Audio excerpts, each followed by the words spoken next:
Здравейте, приятели! Отдавна не съм качвал клип. Снимам тук не до морето, че там ще е по-лош звука. Да си махна очилата да ме видите. Взех си тези тъпи очила от AliExpress, съм като мухата цеце, много са големи. Не очаквах да са толкова големи. Сложих си дръжка на скопа тук да дигам така, че направих плексит. Не знам, тенис лакет му викат. Ей така, като дигам странично има боли лакета. И качулката даже ще сложа, защото много мразя да изгарям началото на лятото. Качулка, шапка с козирка, очила. Морето е идеално за търсене, няма вълни. Вижте плажа, края на април месец. Махнали са дигата, между другото, не знаех. На живо ще ви снимам нещо по-интересно като вадя. Накрая ще ви покажа сигналите. Класика. Слагам на стойката тук това. И така. Първото пръстенче, фалшиво силиконов пръстен вътре. Тук е някакво стоманено, даже не е ни ръждавейка, не е медицинска стомана.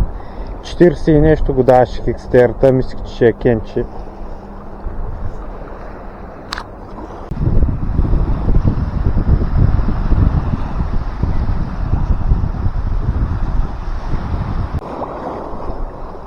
$10 евроцента. Слава Богу са евроцентови, няма да ме яд. Са български стотинки, че и новички почти. Те от нашите, кога свариха да ги изгубят? Браво, мислех, че са чужди.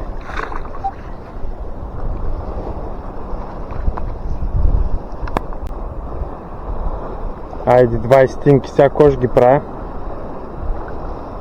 И за кафе автоматите вече не стават.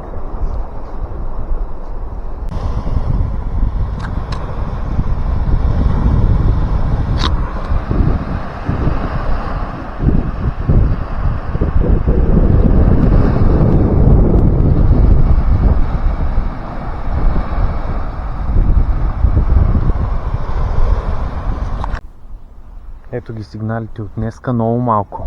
Въпреки че бях за кратко, пак са малко, само една бижутерия.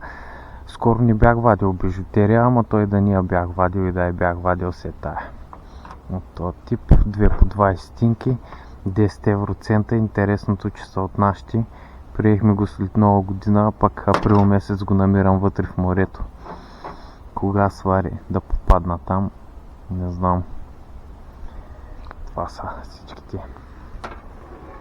И Слънчев бряг.